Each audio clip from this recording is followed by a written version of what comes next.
I've built an amazing business, one that I love. Ironically, it has caused me so much heartache and pain over the years. I know I'm meant to let it go, but it's been a wild ride, and I'm having a hard time accepting that this is most likely going to result in bankruptcy. How can I welcome something I truly don't want to be happening? Yeah, I get it. And I feel the heaviness, and I'm with you on that. It's hard when we give birth to, big projects and big things that we love, and we know why we did it, and we've stuck to it, and yet sometimes those are our biggest lessons, right? Is when we've worked so hard and the universe is saying, stop working so hard. And how ironic that is, isn't it? Because we've been trained and ingrained with working hard, with making things happen.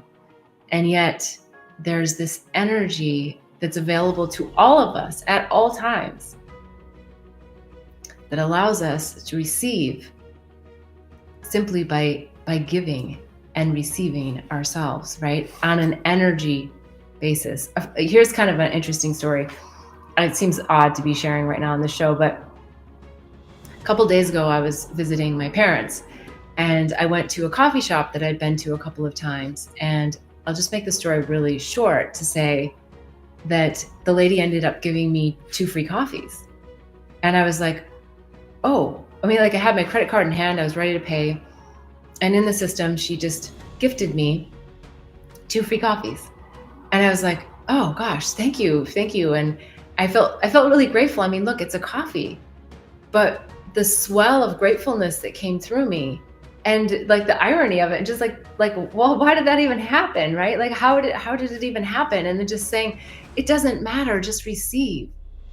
And my higher self just kept saying, and more will come, and more will come, and more will come. And I did nothing but show up at that coffee shop to receive.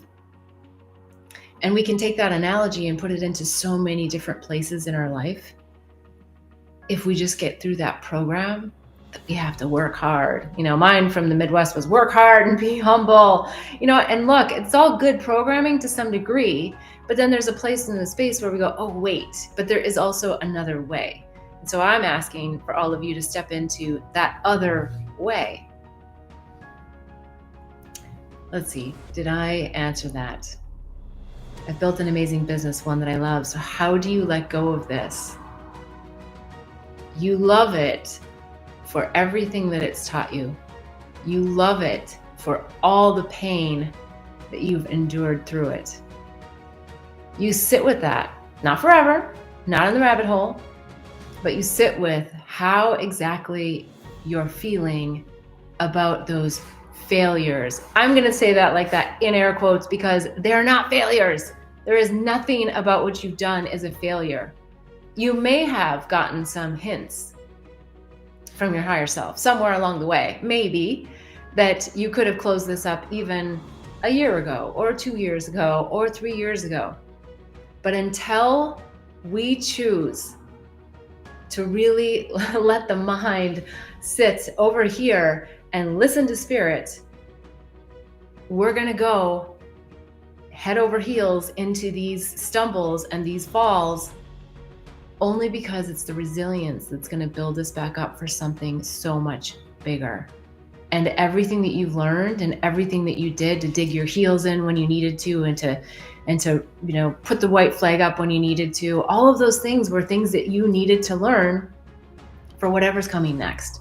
So start to get excited, even before, like, one of the other programs that I got when I was little was, don't count your chickens before they're hatched. And man, that is such a tough one to get over, because I'm like, well, don't get excited unless, because if you do and then it doesn't show up, then there's just disappointment. And I'm saying, no, get over that and get excited, because if something is coming to this big of a head that you are declaring bankruptcy, that's exciting, because the universe is saying, done, finito, we are moving on. So get on the magic carpet. But here's the big but here. The magic carpet is not the next big project. It's not, how do I make money and start over? And it's no. If any of your thoughts feel heavy, then you're not on the magic carpet. The universe is saying, we're going to give you freedom from all of this. Take all of the lessons, take all of the learnings, take all of the beautiful moments, get on the carpet and let's ride. And in some cases, maybe it means you're paring down, you're giving away, you're releasing these things out. You don't need them anymore. So start to embrace that. I've had that happen to me, I don't even know, like 3 times now, where I have pretty much like liquidated everything that I owned. And I really love a lot of the things that I've collected over the years because it has not only emotional attachment, but just sentimental attachment. And I do still have like probably at least a box of those sentimental things, those little collector items from magical places in the world. So I'm not saying you have to give up everything, but I'm just saying have fun giving it away. Have fun welcoming in the new. Because that, if you're going to bankruptcy, you are definitely stepping in to a beautiful time in your life, even though society around you is going to say something different. They're going to try to project failure and all these different ideas about what being in business means. And you're really going to have to just step through, put your toe on the carpet and ride it, because that's where the fun is going to be. And the childlike curiosity, that's it. That's where you want to be.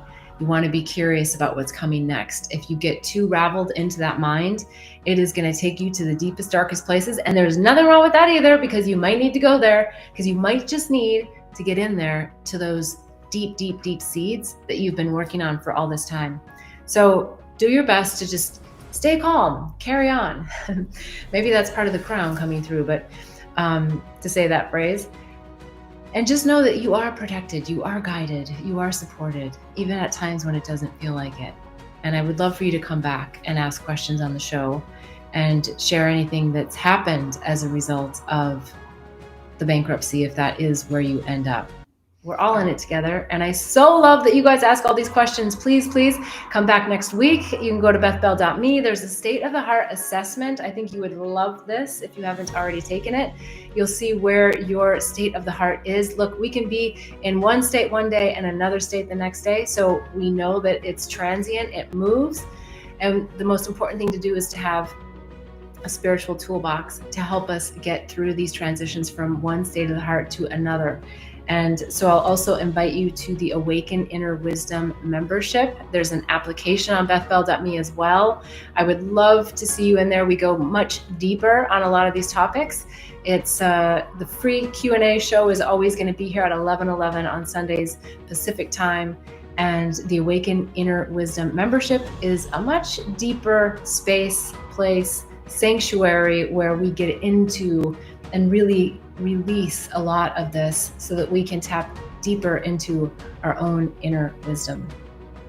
I look forward to hearing from you again. Thank you so much, and wishing you only bliss and love on the journey. Namaste.